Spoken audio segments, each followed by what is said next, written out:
எனக்கு ஃபர்ஸ்டே சொல்றேன், எனக்கு தமிழ் அவ்வளோ வராது. சார், நான் கேரளால வரேன். என்னோட நேட்டிவ் கேரளா. நீங்க எல்லாரும் தமிழ், மோஸ்ட் ஆஃப் பீப்புள் தமிழ்நாடா இருக்கும். எனக்கு நான் அந்த ஊர்ல நீங்க ஒரு எனக்கு ஐ ஃபீல் பர்சனலி இங்க இருக்கிற எல்லாரும் விட இந்த ஊரை பத்தி பேசுறதுக்கு எனக்கு தகுதி இருக்குன்னு நான் நினைக்கிறேன். ஏன்னா ஒரு நாள் லீவ் எடுத்து எல்லாரும் ஓடிட்டு வருவாங்க. எல்லாமே நான் தான் சரி, உங்களை விட எனக்கு அப்படி தோணுது. ஏன்னா எனக்கு வீட்டுக்கு போறது நான் 6 மாசத்துக்கு ஒன்ஸ் அந்த மாதிரி தான் போயிட்டேன். ஓகே, எல்லாரும் சொன்னாங்க Chennai admission, Chennai admission, Chennai admission. நாங்க எல்லாம் சென்னைக்கு வரல, காலேஜுக்காக வந்தேன். அது இந்த காலேஜோட பேருக்காக, இந்தியாவில பெஸ்ட் காலேஜ், அதனால வந்தேன். சென்னை ஊரு அந்த பெருமையால நான் யாருமே எங்க அட்மிஷன் எடுக்கல.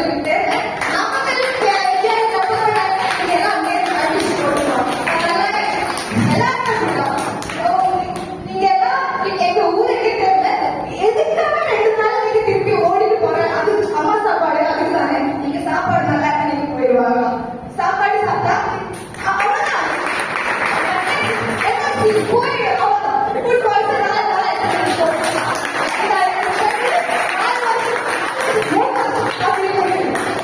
அப்புறம் சென்னை வாழ்க்கை என்னால ஒரு கண்ணு க்ளோஸ் பண்ணி சென்னை வித் மலை யோசிச்சு பாரு எப்படி இருக்கும்.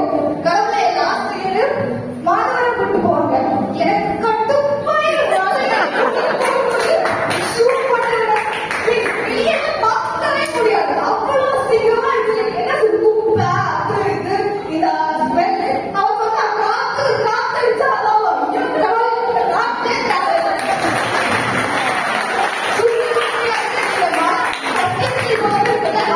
ஒரு புயல்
மெட்ராஸ் நல்ல மெட்ராஸ் பாட்டு கேட்டீங்களா? மெட்ராஸ் நல்ல மெட்ராஸ், சீட்டு கட்டு கிடக்கா வீட்டை கட்டி இருக்காங்க, வீட்டை கட்டினாலும் சில ரோட்டு மேல போடுங்க அப்படின்னு வந்து அந்த காலத்தையும் மெட்ராஸ் இருக்காரு.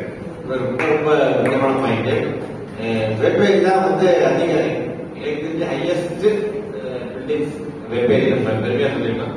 சுற்றி ஹாஸ்டல் மட்டும்தான் லோக்கல் பில்டிங் நினைக்கிறேன். 100 மாடி கட்டணும், இது எல்லாமே 10 மாடி 20 மாடி, பின்னாடி 25 மாடி கட்டணம் வருது. ஆனாலும் வேப்பேரியில் ஆரம்பிச்சு அவங்க பிராட்வே வரைக்கும் பிளாட்ஃபார்ம் டெவலப்ஸ் கிடையாது. நீங்க ரயில்வே ஸ்டேஷன் நைட் போய் பார்த்து எத்தனை பேர் பிளாட்ஃபார்ம்ல, அவங்க எல்லாம் யாரு, அவங்களுக்கு என்ன அட்ரஸ், யார் புத்தாண்டுக்கு ஒரு ஹஸ்பண்ட் ஒரு மேல் line of the platform suppose நீங்க trucks day run over by car இந்த மாதிரி நம்ம தெரிஞ்ச ஒரு 20 பேர், ஒரு 200 பேர், ஒரு 2000 பேர், அதிகபட்சம் 2 லட்சம் பேர், 20 லட்சம் பேர் இருந்தா கூட அதே அளவு நம்பர் யாரு என்னன்னு தெரியாம, ரோட்ல என்னன்னு தெரியாம, அடுத்த வேலை என்ன பண்ண போறது தெரியாம, அடுத்த வாழ்க்கை என்ன பண்ண போறது தெரியாம இருக்கிறது ஒரு பெரிய சோகம். ஆனா அந்த படி சென்னை ஏற்க மாட்டது எனக்கு கேட்கும். எனவே மிகப்பெரிய சிறப்பான பேச்சு வாழ்க்கை.